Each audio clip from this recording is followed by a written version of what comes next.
बिस्मिल्लाहिर्रहमानिर्रहीम। अस्सलाम वालेकुम स्टूडेंट्स। आज हमारा जो टॉपिक ऑफ लेक्चर है वो another vesicular drug delivery system है।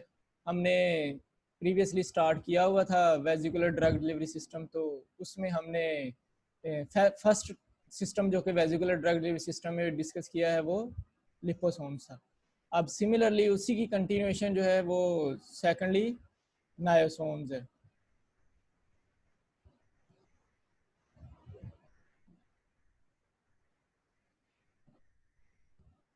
तो वेजिकुलर ड्रग डिलीवरी सिस्टम में हमने दो एग्जांपल्स ही पढ़नी है। वन जो है वो लिपोसोम्स था, जो कि हमने कहा लिपिड बॉडीज होती हैं, वेजिकुलर बॉडीज हैं जो कि लिपिड की बनी हुई हैं, फास्फोलिपिड्स की बनी हुई हैं। और दूसरा जो हमारे पास अब वेजिकुलर सिस्टम है वो नायोसोम्स के नाम से आता है। तो नायोसोम्स आज हम डिस्कस करेंगे सबसे पहले। तो नायोसोम्स में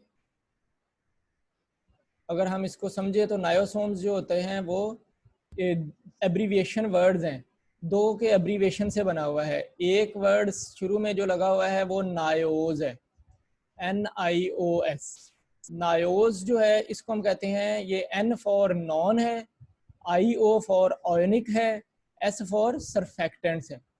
तो if we are using non ionic surfactants then this will be a niosome। and somes similarly जैसे हमने previously describe किया था, somes means vesicles या bodies होता है, bodies या vesicles हम इसको कहते हैं। तो a body developed of non ionic surfactant will be known as non ionic surfactants vesicles या niosomes, in other words niosomes। तो जब ये क्योंकि नॉन आयोनिक सरफेक्टेंट वेजिकल्स होते हैं इसलिए इनको हम नॉन आयोनिक सरफेक्टेंट वेजिकल भी कहते हैं इंस्टेड ऑफ नायोसोम्स, या NSVs भी लिखा जाता है, या सिंपली फिर नायोसोम लिखा जाता है। तो नायोसोम को अगर हम डिफाइन करें तो नायोसोम भी सिमिलरली डिफाइन किए जा सकते हैं जैसे हमने लिपोसोम्स को डिफाइन किया था। तो नायोसोम्स जो है एसेंशियली नॉन आयोनिक सरफेक्टेंट्स हैं जो कि आइदर यूनिलेमुलर बाय लेयर बनी हुई होगी उसमें, या मल्टी लेमुलर बाय लेयर बनी हुई होगी, and enclosing a central aqueous compartment जिसमें कोई सल्यूट होगा। ये सरफेक्टेंट भी उसी तरह से रीअरेंज कर सकते हैं जिस तरह से फास्फोलिपिड रीअरेंज कर सकते थे हम। जो क्योंकि नॉन आयोनिक सरफेक्टेंट कहते हैं तो नॉन आयोनिक सरफेक्टेंट एम्फीपैथिक होते हैं। एम्फीपैथिक से मुराद है कि वो हाइड्रोफिलिक और लिपोफिलिक दोनों प्रॉपर्टीज कैरी करते हैं। वन साइड जो है उनकी वो हाइड्रोफिलिक होगी और दूसरी साइड जो है वो उनकी लिपोफिलिक होगी, तो इसलिए उनको एम्फीपैथिक कहते हैं। Amphipathic molecules behave similarly like phospholipid, जिसमें हमने कहा था एक लिपिड की टू चेन्स है, नीचे ऊपर एक फास्फेट हेड है जो कि हाइड्रोफिलिक प्रॉपर्टीज शो करता है और नीचे वो हाइड्रोफोबिक प्रॉपर्टी शो करता है। इसी तरह जो हमारे सरफेक्टेंट्स होते हैं, सरफेक्टेंट्स जो कि नॉन आयोनिक होते हैं वो एम्फीफिलिक होते हैं। तो अगर एम्फीफिलिक मॉलिक्यूल्स की हम बायलेयर बना लें जिसमें हेड ग्रुप आउटसाइड और हेड ग्रुप इनसाइड हो और सेंटर में दोनों की लिपोफिलिक रीजन हो, लिपोफिलिक पार्ट हो, तो वो एक वेजिकल बना देंगे जिसमें वाटर इंट्रैप किया जा सके, तो इसको हम नायोसोम कहेंगे। तो जैसे कि आप यहाँ से भी देख सकते हैं कि नायोसोम जो है वो hydrated non ionic surfactant molecules को अगर हम हाइड्रेट कर दें, कौन से नॉन आयोनिक सरफेक्टेंट, एक्चुअली जो अल्काइल या डायल्काइल पॉलीग्लिसरॉल ईथर के बने हुए होते हैं, जिनकी एग्जांपल मेजर जो हैं वो हमारे ट्वीन्स में आते हैं, स्पेन्स, ये वाटर सॉल्युबल एक्चुअली हमारे सरफेक्टेंट्स हैं जो कि नॉन आयोनिक हैं। इनके साथ हम अगर कोलेस्ट्रॉल को ऐड कर दें या कोई एक डाईएसिटाइल फॉस्फेट ग्रुप ऐड कर दें, ये दोनों लिपोफिलिक सब्सटेंसेस, हमने लिपोफिलिक सब्सटेंस ऐड करना है ताकि हम उसकी मेम्ब्रेन को इंटैक्ट रख सकें। नॉर्मली जो नॉन आयोनिक सरफेक्टेंट है उनकी मेम्ब्रेन ऑलरेडी इंटैक्ट होती है, तो उनमें ज़रूरत नहीं होती कि हम कोई स्टीरोल डालें। लेकिन जब हमने लार्ज वॉल्यूम इंट्रैप करना होता है, अगर हमें बहुत ज़्यादा ड्रग लोड करनी है सेंटर के अंदर, तो फिर हमें उसका साइज़ बहुत बढ़ाना पड़ जाता है। तो साइज़ बढ़ने की वजह से उनमें फिर लीकेज का प्रॉब्लम हो जाता है या उनकी जो बॉडीज़ हैं वो कम्पैक्ट नहीं रहती, तो इसलिए फिर हमें कोई ना कोई लिपिड उसमें ऐड करना पड़ता है, जिसकी एक एग्जांपल हमने पीछे भी उसमें पढ़ी थी, वो कोलेस्ट्रॉल है। सेकंड एग्जांपल जो है वो फॉस्फेट है, कोई भी डाईएसिटाइल फॉस्फेट हम डाल सकते हैं। प्राइमरीली कोलेस्ट्रॉल को ज़हन में रखें। तो नॉन आयनिक सरफेक्टेंट जो है वो जब हम हाइड्रेट कर देंगे कोई ऐसा सरफेक्टेंट जो कि अल्काइल या डाई अल्काइल पॉलीग्लिसरॉल ईथर का है या कोई और भी, हम एग्जांपल्स आगे भी पढ़ लेंगे, और भी हमारे ऐसे सरफेक्टेंट्स हैं जो कि नॉन आयनिक होते हैं, उनको अगर हम वाटर के अंदर डाल देंगे, हाइड्रेट कर देंगे, तो वो एक असेंबल हो जाएंगे in the form of aggregates. और वो एग्रीगेशन जो असेंबल होती है वो शेप ऑफ द सरफेक्टेंट के ऊपर डिपेंड करती है कि वो बायलेयर बनाएगी या माइसल बनाएगी। नॉर्मली हमने पढ़ा हुआ है कि जब हम सरफेक्टेंट्स को वाटर में डालते हैं तो they form aggregates on a concentration, जिसको हम CMC कहते हैं, critical micellar concentration. When the concentration of surfactant reaches CMC, at that point surfactants dispersed in water start aggregating, and that aggregation is known as micelles. उसको हम micelle कहते हैं। ये आपने फिजिकल फार्मेसी में पढ़ा है, उससे पहले आगे पीछे हमने कई जगह पे इसको डिस्कस किया हुआ है। तो अगर ये शेप पे डिपेंड करता है कि वो फिर हमने, क्योंकि वहां तो माइसल ही डिस्कस किया कि वो माइसल बनेगा या फिर वो वेजिकल बन जाएगा। वेजिकल और माइसल में थोड़ा सा सरफेक्टेंट की शेप का फर्क होता है, either it will become vesicle or it will become micelle, but the aggregation is actually generally known as micellarization. Micelles is formation of micelles.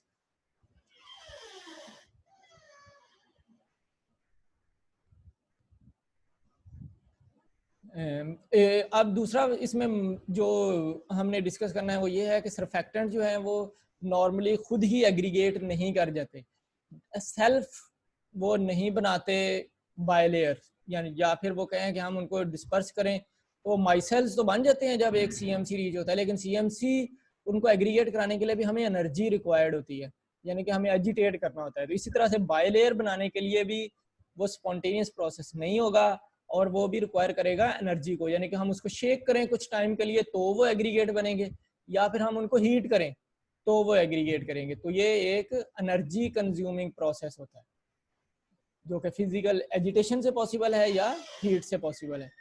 फिर नॉन आयनिक सरफेक्टेंट वेजिकल जो है वो हम नॉर्मली बनाते हैं जब हम नॉन आयनिक सरफेक्टेंट मोनोमर्स को हाइड्रेट करेंगे, तो वो सेल्फ असेंबल करेंगे in the presence of energy.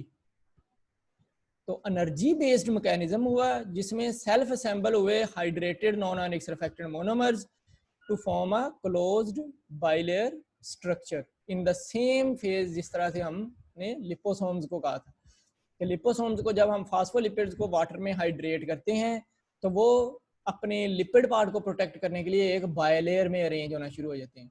तो सरफेक्टेंट्स भी अपने लिपिड पार्ट को प्रोटेक्ट करने के लिए आइदर माइसेल्स में अरेंज होना शुरू हो जाता है या फिर वो बायलेयर में अरेंज होना शुरू हो जाता है। तो अगर वो उसमें हेड ग्रुप और टेल ग्रुप में कोई इंटरेक्शन इस तरह का होगा कि हेड और टेल में कोई ज्यादा डिफरेंस नहीं है, हेड पार्ट भी अच्छा खासा बल्कि है और टेल भी थोड़ी सी बल्कि है, तो फिर वो बायलेयर बनाते हैं। लेकिन अगर हेड बहुत बल्कि हो और टेल बहुत थिन हो, या टेल बहुत बल्कि हो और हेड बहुत थिन हो, तो वो माइसेल ही बनता है। तो नॉर्मली जो हमारे पास होता है वो माइसेल बनना शुरू हो जाते हैं। स्पेसिफिक जो है वो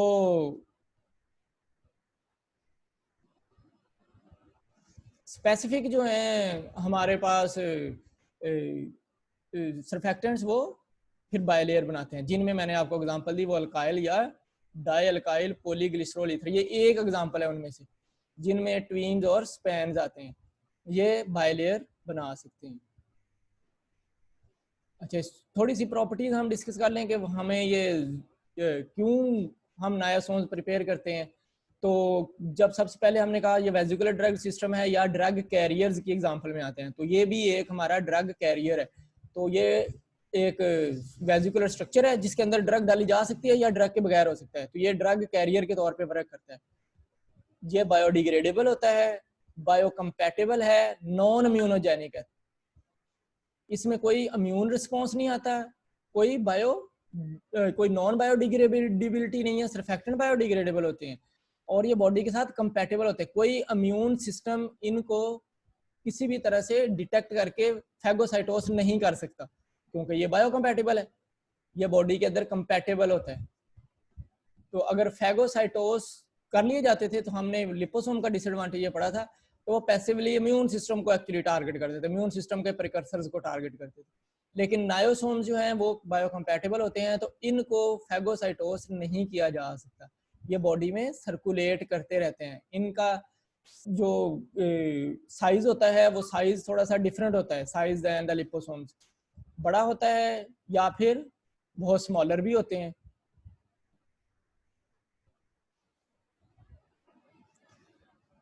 तो उसी तरह से ये स्मॉलर साइज के हो सकते हैं, नैनोमीटर में साइज होता है इनका भी, और माइक्रोस्कोपिक होते हैं। इनमें बहुत ज्यादा क्वांटिटी ऑफ मटेरियल इनकैप्सुलेट की जा सकती है, क्योंकि ये ज्यादा बैटर बाइलेयर बनाते हैं एज कम्पेयर टू लिपोसोम्स। वो इतने बैटर नहीं बनाते थे और वो लीक ज्यादा करते थे, तो ये बहुत बैटर बाइलेयर बनाते हैं, इसलिए लार्ज क्वांटिटी भी इसमें हम बहुत ज्यादा एक्वस कंपार्टमेंट इंट्रैप कर सकते हैं। तो नॉर्मली जब भी हमने सरफेस एक्टिव एजेंट्स को वाटर में डालना है तो वो माइसलर स्ट्रक्चर बनता है। लेकिन जब कुछ सरफेक्टेंट्स जिनकी कोई स्पेसिफिक शेप होती है, उनको जब हम वाटर के अंदर इमर्स करते हैं तो वो बाइलेयर वेजिकल बनाता है, जिसको नायोसोम्स कहते हैं।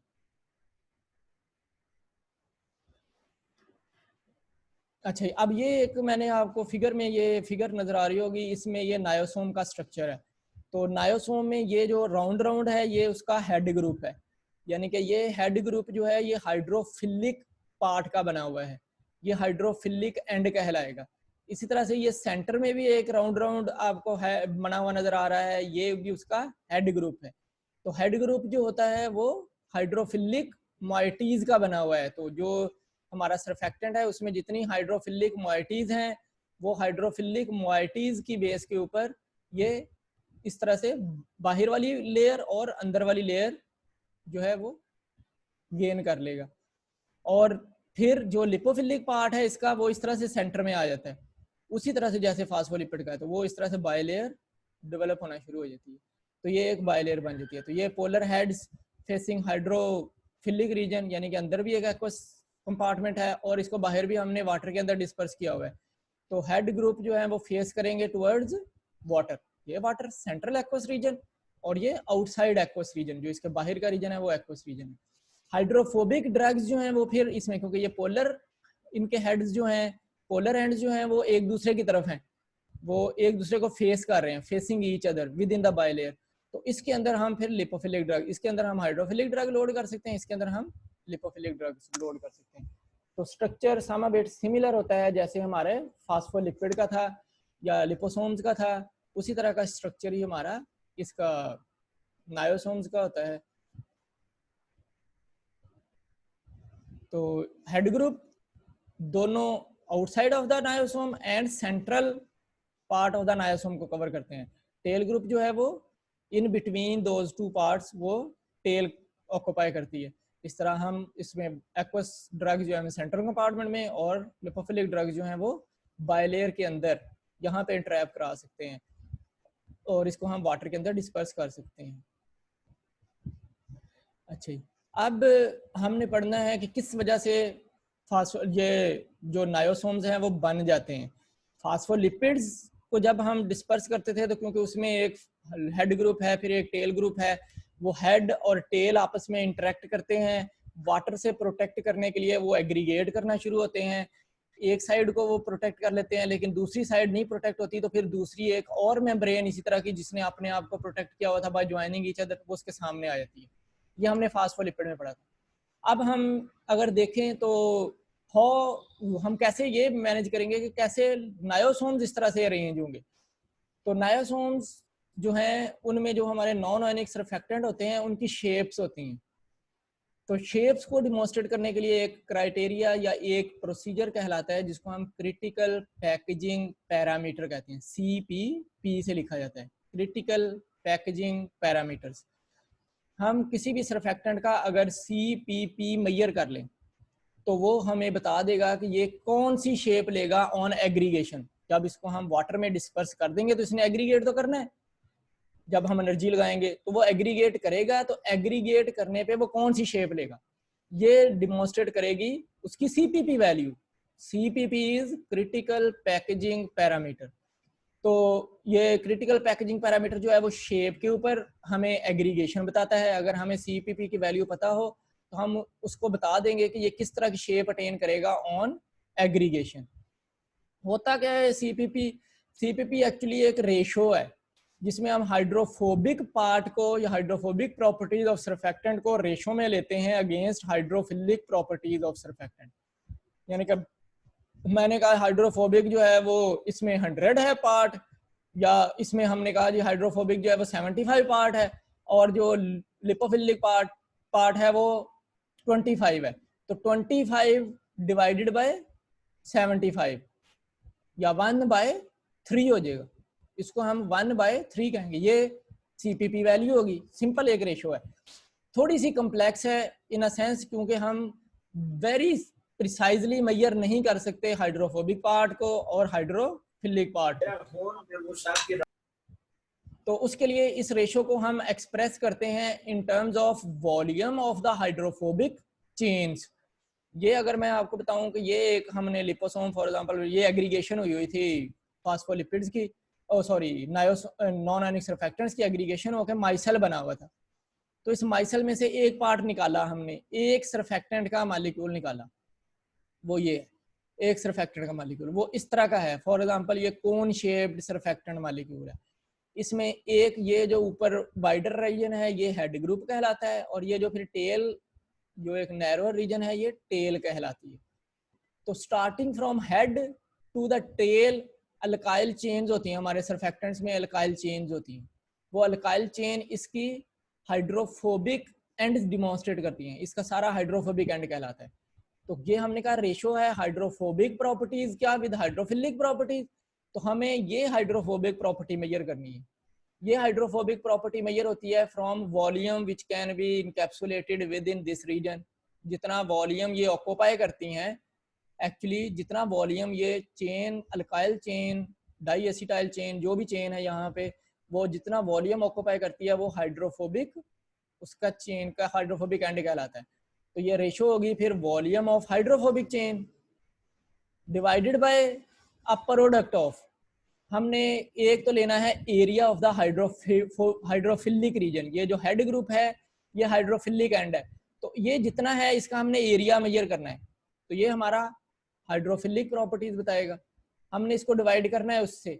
लेकिन ये कोरिस्पॉन्ड करता है to the total chain length art, क्योंकि एरिया हम सिर्फ और सिर्फ सरफेस से फाइंड नहीं कर सकते, एरिया हम टोटल फाइंड करते हैं। तो टोटल फाइंड किया जा सकता है जब हम ये पूरी लेंथ भी मेजर करें। तो ये लेंथ ऑफ चेन भी साथ मल्टीप्लाई करनी पड़ती है जब हमने एरिया लिखना होता है। तो एक सिंपल एरिया लिख लें जो कि ऊपर सरफेस का एरिया है, ए नॉट जो होगा वो उसका क्रॉस सेक्शनल एरिया होगा। फिर क्रॉस सेक्शन हम काट लें, cross sectional area of head group होगा। टोटल एरिया मेजर होगा जब हम इस सारे को इनकारपोरेट करेंगे। तो सारे इनको इनकारपोरेट करने के लिए हमें इसकी लेंथ भी मेजर करनी होगी, लेंथ को मल्टीप्लाई करना होता है टोटल में। तो इसलिए ये रेशो होगी हाइड्रोफोबिक एंड की, यानी कि हाइड्रोफोबिक एंड जो है हमारा वो वॉल्यूम ऑफ हाइड्रोफोबिक रीजन है या वॉल्यूम ऑफ हाइड्रोफोबिक चेन है, divided by the length of chain, length of chain multiplied by area of cross sectional area of hydrophilic head group.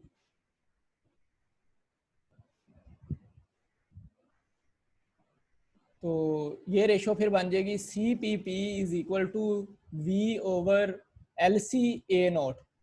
LC is length of hydrophobic chain, A naught is a cross sectional area of head group, and this product of LC and A naught will demonstrate total area of the hydrophilic region or total area which is covered by hydrophilic properties of the surfactants.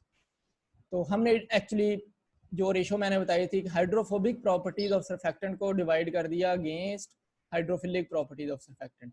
तो ये hydrophobic properties हैं जो कि volume of the hydrophobic chain है, और ये जो a naught area of the cross sectional area head group और LC length of total surfactant है, length of total hydrophobic chain या surfactant, length of total surfactant है।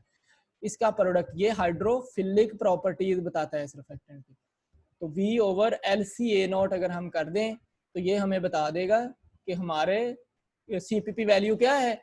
उस CPP वैल्यू को यूज करके हम बताएंगे कि एग्रीगेशन किस तरह की होगी, किस तरह की एग्रीगेशन पॉसिबल है इस CPP वैल्यू से।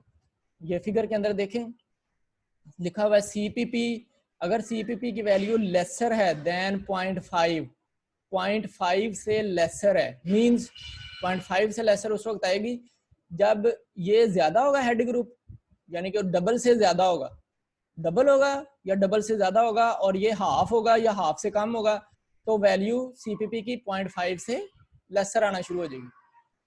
जब CPP की वैल्यू 0.5 से लेसर आना शुरू होगी तो एग्रीगेशन माइसेल्स बनेंगे, एग्रीगेशन जो होगी उससे माइसेल्स बनने शुरू हो जाएंगे, यानी कि हेड ग्रुप ऊपर इस तरह से, ये हेड ग्रुप है तो इसके नीचे ऐसे टेल, ऐसे लॉन्गिट्यूडनल टेल, हेड वाइडर और टेल जो है वो नैरोअर, बैक पे टेल नैरोअर, जैसे ये सामने बना हुआ नजर आ रहा है ऑलमोस्ट इसी तरह से, हेड वाइडर और टेल नैरोअर।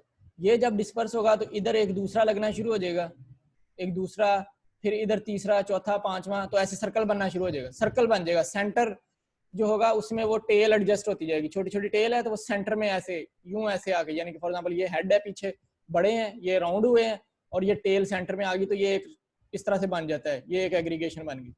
ये एग्रीगेशन माइसेल बना देती है। अगर CPP की वैल्यू 0.5 से ज्यादा आना शुरू हो जाए, यानी कि अब ये हाफ नहीं रहा, अब जो ऊपर वाली वैल्यू जो है वो भी ज्यादा है, नीचे वाली भी ज्यादा, नीचे वाली जो है वो उससे ऊपर वाली से ज्यादा तो है, लेकिन वो हाफ जो है ऊपर वाली हाफ से जरा ज्यादा आ रही है, तो उस वक्त ये शेप इस तरह की कोन जैसी नहीं रहेगी, क्योंकि टेल भी बढ़ना शुरू हो गया है। तो इस चेन को अकोमोडेट करने के लिए ये टेल जो होगी वो,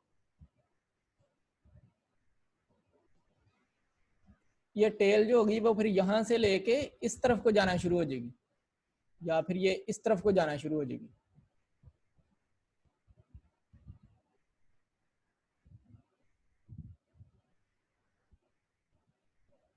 फॉर एग्जाम्पल मैं आपको बताऊं कि ये अब बढ़ गई है, तो ये टेल अब उस तरफ को नहीं होगी, ये ऐसे होना शुरू हो जाएगी, क्योंकि ये बड़ी हो गई है उससे। और इसी तरह से इधर से भी ये फिर उस तरह नहीं होगी, नैरोअर नहीं होगी, ये इस तरह होना शुरू हो जाएगी। ये जब CPP की वैल्यू 0.5 से बढ़ना शुरू हो जाएगी, और अगर ये 1 हो जाएगी तो फिर यही जो हमारी चेन है ये इस तरह स्ट्रेटर हो जाएगी, यानी कि जितना हेड है उतना ही टेल आना शुरू हो जाएगा, ये बिल्कुल ऐसे स्ट्रेटर हो जाएगी, ये 1 कहलाएगी। जब ये CPP वैल्यू ग्रेटर देन 0.5 यानी कि 0.5 से ऊपर और 1 से नीचे रहती है, तो उस वक्त फिर जो सेंटर है वो, क्योंकि वो भी वाइडर हो गया है, जैसे ये हेड वाइडर थे तो ये सेंटर भी वाइडर हो गया, तो अब ये इस तरह से गोल नहीं हो सकता, अब यहाँ से वाटर इंटरेक्ट कर सकता है, क्योंकि वाटर इसके अंदर जाए, गोल हो गया था तो ये सारे इर्द गिर्द कवर हो गया था इसके, तो ये वाटर इसके इधर इंटरेक्ट नहीं कर सकता था। अब ये राउंड नहीं हो सकता तो वाटर इंटरेक्ट कर सकता है, वाटर इधर इधर से आ सकता है, तो इसको प्रोटेक्ट करने के लिए एक दूसरी लेयर इसके सामने लग जाती है इस तरह से, तो ये फिर बाय लेयर बनना शुरू हो जाता है, तो बाय लेयर बन के फिर राउंड भी हो जाते हैं, ये वेजिकल बनाते हैं। अगर ये वैल्यू जो है वो 1 से भी ज्यादा हो जाए, अगर ये वैल्यू जो है वो फिर 1 से बढ़ जाए, यानी कि 1 से बढ़ने से मुराद ये है कि अब जो ये है 1 से ज्यादा से मुराद है कि ये छोटा रह गया और ये बड़ा हो गया, इधर से ये इधर से बड़ा हो गया, या इन अल्टरनेटिवली हम ये कहें कि ये उल्टा हो गया है, ये वाला पोर्शन जो है, ये वाला पोर्शन जो सामने है, ये पोर्शन हमारा ये टेल बन गया है, और ये वाला पोर्शन हमारा हेड बन गया, क्योंकि CPP वैल्यू 1 से बढ़ गई है, तो फिर भी माइसेल ही बनेंगे जिस तरह से पहले माइसेल बने थे, लेकिन अब ये उल्टे होंगे, इन्वर्टेड होंगे।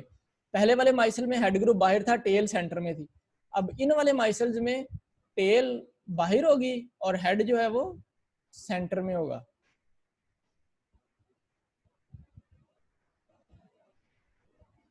अंडरस्टैंडेबल? तो ये बन जाएंगे फिर इन्वर्टेड माइसेल्स फॉर्म। तो ये इसी बेसिस के ऊपर अगली जो एक डायग्राम है वो मॉलिक्यूलर शेप्स बताएगी कि किस तरह की शेप है सरफेक्टेंट की, फिर उससे जो CPP बनेगा वो CPP वैल्यू क्या होगी, और उसकी वजह से फिर आगे जो बनेंगे उससे स्ट्रक्चर वो किस तरह के होंगे, ये उससे आगे बताया, वो अगली स्लाइड में बताएंगे। तो अगर हम देखें नेक्स्ट स्लाइड को, तो इसमें आपको नज़र आ रहा है कि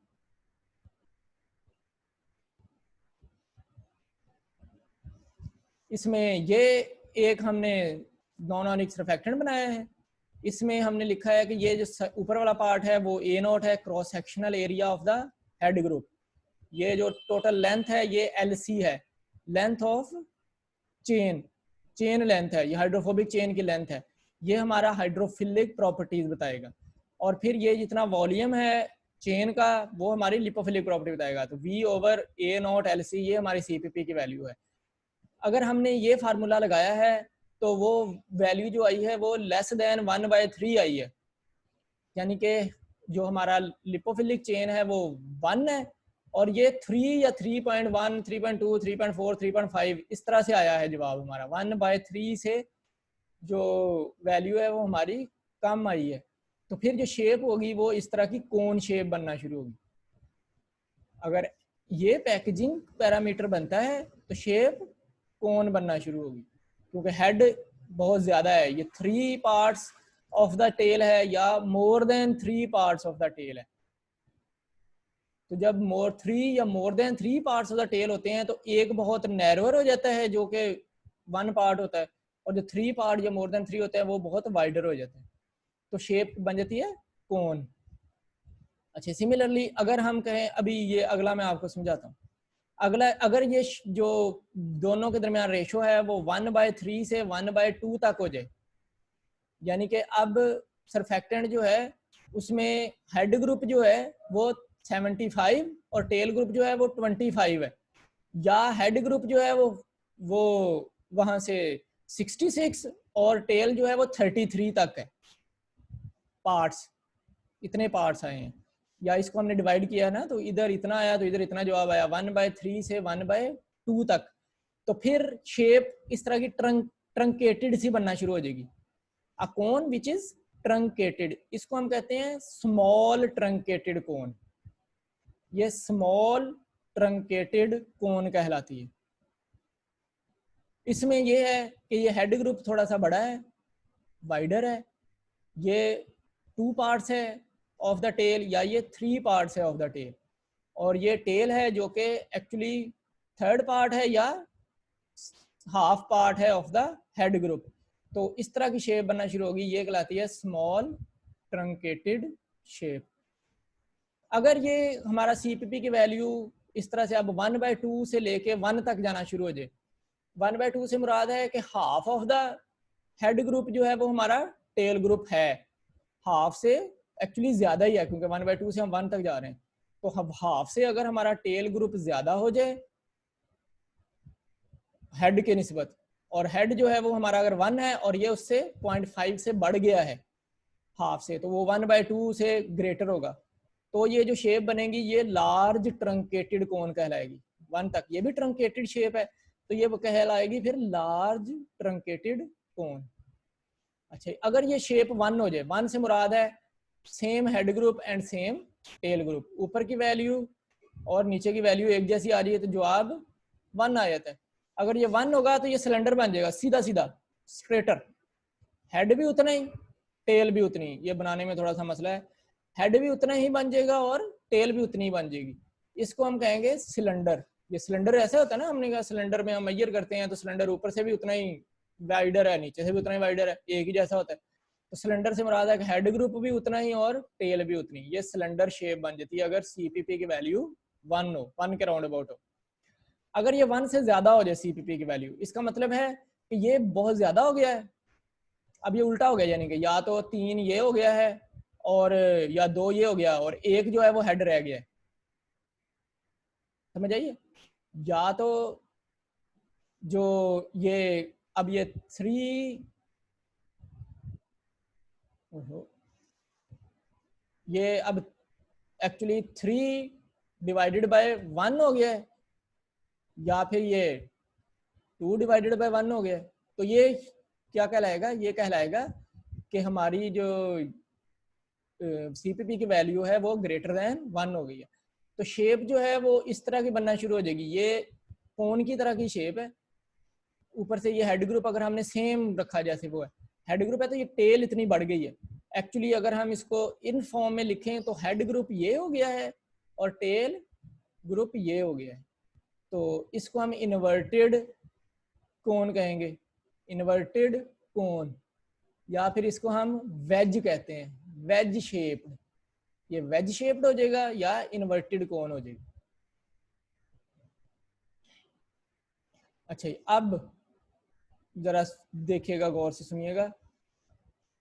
अगर हम इनको डिस्पर्स कर दें, CPP वैल्यू जो है वो लेसर देन 1/3 है, शेप ऑफ सरफेक्टेंट जो है वो कोन है, इसको हमने वाटर में डिस्पर्स किया, तो ये कोन जो है वो सेंटर में इस तरह से एक जगह पे इकट्ठी होना शुरू हो जाएगी और हेड उसके बाहर होगा, तो ये एक राउंड शेप लेना शुरू कर देगी। इसको हम कहेंगे स्फेरिकल माइसेल्स। माइसेल्स बनना शुरू होंगे जो कि स्फेरिकल शेप के हैं। ये जरा अगली स्लाइड से वही कोन पिछले स्लाइड में हमने देखी जिसमें CPP की वैल्यू 1/3 से कम है, तो उसमें ये जब हम इसको डिस्पर्स करना शुरू होंगे तो ये कोन इस तरह से डेवलप होगी, ये कोन ये लगेगी, ये एग्रीगेट इस तरह से बनना शुरू होगा। ये एग्रीगेट जो बनना शुरू होगा, सेंटर में सारा लिपोफिलिक इंट्रैप हो जाएगा क्योंकि वो बारीक है, नैरोअर है, और बाहर सारा हाइड्रोफिलिक। तो इस तरह से ये शेप बन जाएगी। ये शेप जो है, ये शेप जो कहलाएगी ये स्फेरिकल माइसेल्स कहलाएगी, माइसेल्स विच आर स्फेरिकल।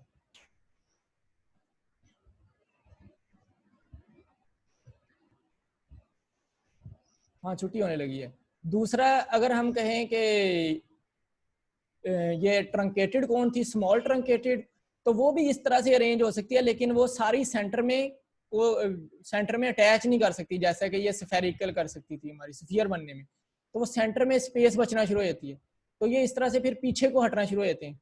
आगे से बड़ी है, पीछे से जरा छोटी है, तो ये पीछे को अरेंज होना शुरू हो जाते हैं, तो सिलेंडर की तरह का बनना शुरू हो जाती है शेप। सिलेंड्रिकल राउंड एक्चुअली बनेगी उसी तरह से राउंड ही, लेकिन ये राउंड सिलेंड्रिकल बनना शुरू हो जाता है। अगर ये लार्ज ट्रंकेटेड है, वो स्मॉल ट्रंकेटेड था, अगर ये लार्ज ट्रंकेटेड है तो फिर ये इस तरह सिलेंडर नहीं बन सकता, क्योंकि वो भी एरिया उसका भी अच्छा खासा है और हेड का भी अच्छा खासा है, तो वो इकट्ठे नहीं हो सकते, सर्कुलर नहीं हो सकते। तो वो उसके लिए फिर उनको एक दूसरी लेयर को साथ लाना पड़ता है अपने लिपोफिलिक पार्ट को प्रोटेक्ट करने के लिए, तो वो बायलेयर बन जाती है और ये फ्लेक्सिबल बायलेयर होती है, तो ये टर्न होके राउंड शेप ले लेती है। अगर ये सिलेंडर हो इस तरह से, हेड और टेल एक ही जैसा है, तो वो इस तरह की एक रिजिड सी बायलेयर बन जाती है। ये रिजिड बायलेयर जो है ये टर्न नहीं हो सकती क्योंकि इसमें तो जगह ही नहीं है नीचे, तो ये टर्न होके एक राउंड शेप नहीं ले सकती। तो rigid bilayer, cylinder rigid bilayer बना देता है और वो बायलेयर जो है वो टर्न नहीं हो सकती, तो ये बायलेयर ही रह जाती है, इसी तरह से प्रोटेक्ट हो जाती है। सेंट्रल पार्ट इधर से फिर इंटरेक्ट करती रहती है क्योंकि ये राउंड नहीं हो सकती। अगर ये इस तरह की शेप थी जो कि हमने कहा इन्वर्टेड कोन या वेज शेप थी, इसको हम करते हैं तो ये उसी तरह का बनता है पहले वाले की तरह का स्फीयर, लेकिन उल्टा।